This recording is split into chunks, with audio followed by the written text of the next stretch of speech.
வெற்றினா என்ன? செட்டில் ஆவதல்ல வெற்றி. இந்த உலகத்தில் நீங்கள் நானும் செட்டில் ஆவதற்காக வரவில்லை.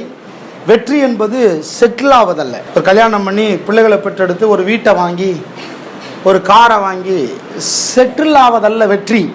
நிறைய பேர் அப்படி நினச்சிக்கிட்டு இருக்கிறாங்க. அப்படிப்பட்ட ஒரு பிம்பத்தை உலகம் ஏற்படுத்திக்கிட்டு இருக்குது. அதனால தான் பணத்துக்கு இருக்கிற மரியாதை யாருக்கு கிடையாது? மனுஷனுக்கு கிடையாது.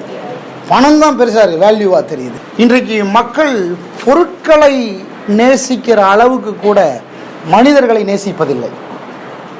அவங்களுக்கு ரொம்ப வேல்யூவாக இருக்கிறது பொருட்கள். அவங்க வீடு தான் ரொம்ப வேல்யூவாக இருக்குது. அவங்களுடைய பொருட்கள் தான் வேல்யூவாக இருக்குது. ஆகவே அதுக்காக அவங்க எதை வேணாலும் காம்ப்ரமைஸ் பண்ண ரெடியாக இருக்கிறாங்க. ஏன்னா நான் அவ்வளோ செலவு பண்ணி கஷ்டப்பட்டு உழைச்சி ஓடா தேஞ்சு இதெல்லாம் பண்ணேன் அதெல்லாம் பண்ணேன்றாங்க. அதனால் மக்களை உதாசீனப்படுத்துறதுக்கும் மக்களை விட்டு போகிறதுக்கும் அவ்வளவு துணிச்சல் வந்துருச்சு. ஸோ வெற்றி என்பது அவங்க நினச்சிக்கிட்டு இருக்கிறாங்க ஏதோ ஒரு பொருள் சேர்ப்பது, பணம் சேர்ப்பது, அல்லது ஒரு வீட்டை சேர்ப்பது, ஒரு காரை சேர்ப்பது, ஒரு பங்களாவை சேர்ப்பது, அல்லது ஏதோ ஒரு செட்டில் ஆவது. செட்டில் ஆகிட்டீங்களா பிரதர்?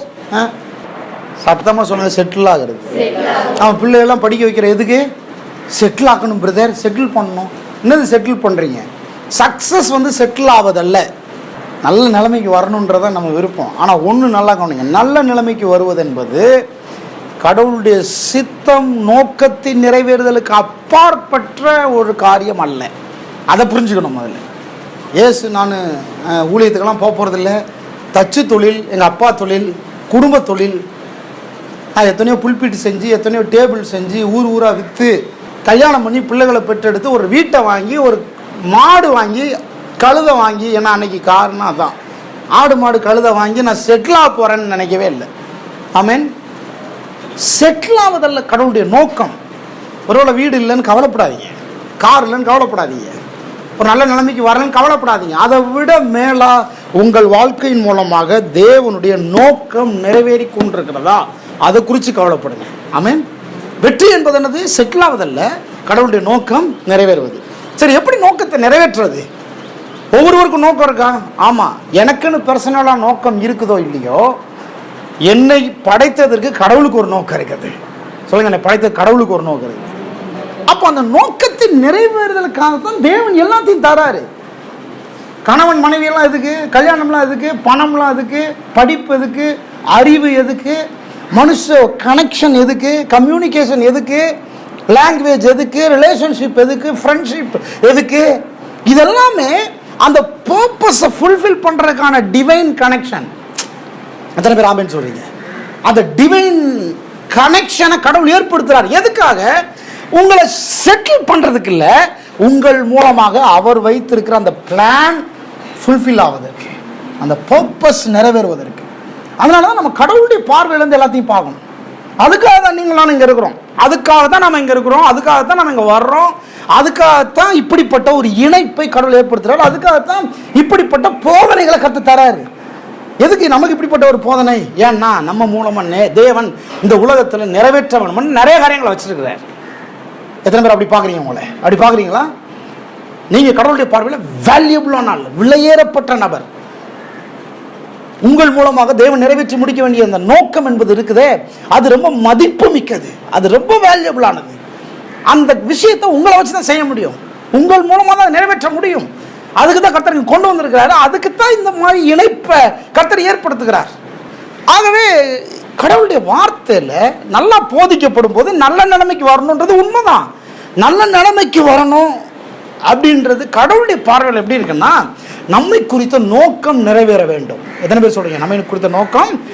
ஒரு பெரிய நோக்கம் என் மேலே இருக்குது, அது நிறைவேறதுக்கு தான் நான் இங்கே இருக்கிறேன். ஆமேன். அதுக்கு பதிலாக செட்டில் ஆவதற்கு கிடையாது.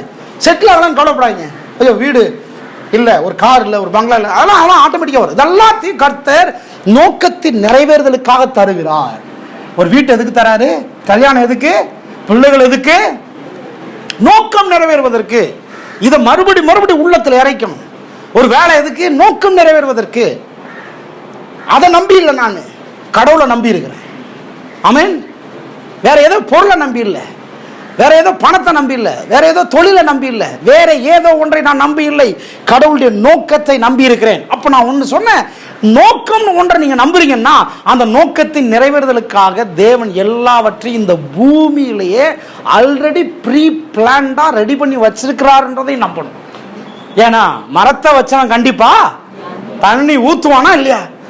அப்ப இந்த பூமியில உங்களை நட்ட ஒரு தேவன் உங்களுக்கு தண்ணி ஊத்துவார், உங்களை ஆசீர்வதிப்பார், பெருக பண்ணுவார், உங்களை வாழாக்காம தலையாக்குவார். இதை விட வேற நம்பிக்கை என்ன வேணும்னு நினைக்கிறீங்க? இந்த நம்பிக்கையில தான் தூங்கி எழும்புறோம். இன்னைக்கு சம்பளம் வருமா வராதா அது எனக்கு அது தெரியாது. ஆனா எனக்கு தெரியும் இன்னைக்கு கர்த்தருடைய உதவி எனக்கு கிடைக்கும். கையை தட்டி ஒரு ஆமேன்னு சொல்றீங்களா? ஆமே. நான் நம்பி இருந்தாலும் இன்னைக்கு உயிரே போயிருந்திருக்கலாம். ஆனா என் தேவன் உயிர் போல, என் மீட்பர் உயிரோடு இருக்கிறார். அவர் எனக்கு தருவார் எல்லாத்தையும். எத்தனை பேர் ஆமேன்னு சொல்றீங்க? யாரை நம்பி வாழ்றோம்? கர்த்தரை நம்பி வாழுங்கள். அவர் உங்க மேல வச்சிருக்கிற நோக்கம் வல்லமையான நோக்கம். சரி, எப்படி ஃபுல்ஃபில் பண்றது? எப்படி ஃபுல்ஃபில் பண்றது? 9 காரியம். அதுல 4 காரியம் தான் பார்த்துருக்கிறோம். அந்த 4வது காரியத்துக்குள்ள 10 விஷயத்தை பார்த்தோம். என்ன? ஃபர்ஸ்ட், ஒரு இலக்கை தீர்மானித்து ஓட வேண்டும். இலக்கே இல்லாம ஓடக்கூடாது. ஒரு டெஸ்டினேஷனே இல்லாம ஓடக்கூடாது. ஒரு கோல் இல்லாம ஓடவே கூடாது. ஒரு கோல் வேணும். நந்தினின்ற பிள்ளைய பத்தி பேசினமே, கோல் என்னவா இருந்திருக்கும்? ஸ்டேட் ஃபர்ஸ்ட் கோல் இல்ல, ஊரே நம்மளை திரும்பி பார்க்கணும். அந்த கோல் அதுல தான் ஓடி இருக்கிறா. அதனால தான் நான் சொல்றேன், நீங்க சும்மா தலைதறிக்க ஓடக்கூடாது. நிறைய பேர் ஓடுறாங்க, எதையும் ரீச் அடைஞ்ச பாடில்லை. 60 வருஷம் ஓடிட்டாங்க, ஒன்றையும் அடைந்த பாடில்லை. நான் சொல்றேன், ஓடுறதுக்கு உங்களுக்கு ஒரு கோல் இருக்கணும். அதை நோக்கி ஓட வேண்டும். அதை யார் செட் பண்றது? நீங்க தான் செட் பண்ணணும். கர்த்தர் உங்களுக்கு அந்த ஐடியா தருவார், ஞானத்தை தருவார், உதவி செய்வார், மனுஷ தயவை தருவார். இப்படிப்பட்ட பிரசங்கங்கள் உங்க வாழ்க்கையில சில கோல்ஸ் செட் பண்ண வைக்கும். எத்தனை பேர் ஆமென் சொல்லுங்க? செகண்ட் பாயிண்ட் என்ன?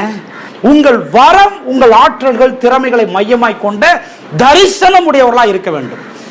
கோலை எப்ப செட் பண்ண முடியும்? தரிசனம் இருந்தால் செட் பண்ண முடியும். தரிசனம் என்ன? ஒரு விதமான லட்சியம், ஒரு விதமான கனவு, ஒரு விதமான ஆசை, ஏக்கம், விருப்பம். ஓ பிரைஸ் காட், நான் இப்படி வரணும், இந்த நிலைமைக்கு வரணும் அப்படின்ற ஒரு தூர பார்வை. தரிசனம் என்பது தூர பார்வை. ஆண்டு சொல்ற ஆபிரகாம்கிட்ட, நான் காமிக்கிற தேசத்துக்கு போ, நான் ஆசீர்வதித்து பெருக பண்ணுவேன். அவர் டார்கெட் சொல்றாரு, நான் இப்படி உன்னை ஆக்குவேன். ஆபிரகாம் கிளம்பி போறான். அவனுக்கு ஒரு லட்சியத்தை, ஒரு தரிசனத்தை அவனுக்குள்ள தந்த உடனே அவன் கிளம்பி போறான். அப்ப அந்த தரிசனம் உடையவர்களாக நீங்கள் இருக்க வேண்டும். தரிசனம் உள்ள ஆளு சோம்பேறியா இருக்க மாட்டான். தரிசனம் உள்ள ஆளு தூங்கி வளைஞ்சிட்டு இருக்க மாட்டான். தரிசனம் உள்ள ஆளு தவறான நட்புகள் இருக்க மாட்டான். தரிசனம் உள்ள ஆளு சுய ஒழுக்கம் உள்ளவனா இருப்பான். எத்தனை பேர் ஆமென் சொல்றீங்க? தரிசனம் உள்ள ஆளை அங்கங்க பார்க்க முடியாது. அவன் ரொம்ப பர்ஃபெக்டா இருக்க வேண்டிய இடத்துல மட்டும்தான் இருப்பான். எத்தனை பேர் ஆமென் சொல்றீங்க? இருக்கிறீங்களா? அப்போ தரிசனம், எது தரிசனம் உடையவர்களா இருக்கணும்?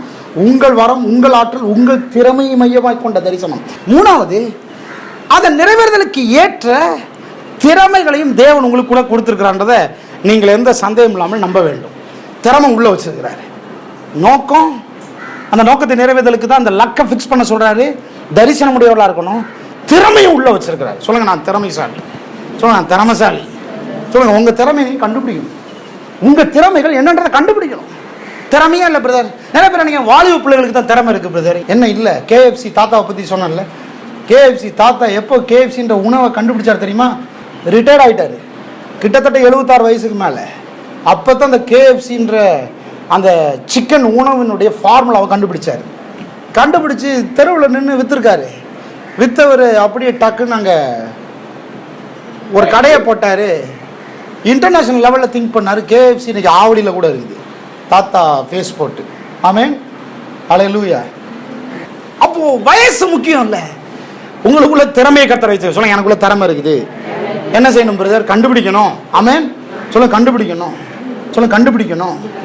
இருக்கிறீங்களா? ஹல்லேலூயா. சரி, 4வது, சுய ஒழுக்க பிரமாணங்களை அமுல்படுத்த வேண்டும். உங்கள் வரங்களை பாதுகாக்கக்கூடிய சுய ஒழுக்க பிரமாணம். சுய ஒழுக்கம், சொல்லுங்க, சுய ஒழுக்கம். அதை தான் நான் பேசிட்டு இருக்கோம். சுய ஒழுக்கம், சுய ஒழுக்க பிரமாணங்களை அமுல்படுத்த வேண்டும். இலக்கு, தரிசனம், அதுக்கப்புறம் திறமை உள்ள இருக்குது. இப்போ சுய ஒழுக்கம் வேணும். சுய ஒழுக்கம், சொல்லுங்க, சுய ஒழுக்கம். ஆமா, இப்படிப்பட்ட நபர் தான் பர்பஸை ஃபுல்ஃபில் பண்ண முடியும். சுய ஒழுக்கம் உள்ளவங்களா இருக்கணும். அப்படின்னா எந்தெந்த விஷயத்துலன்னு பார்க்கும்போது தான் 10 காரியத்தை பார்த்தோம்.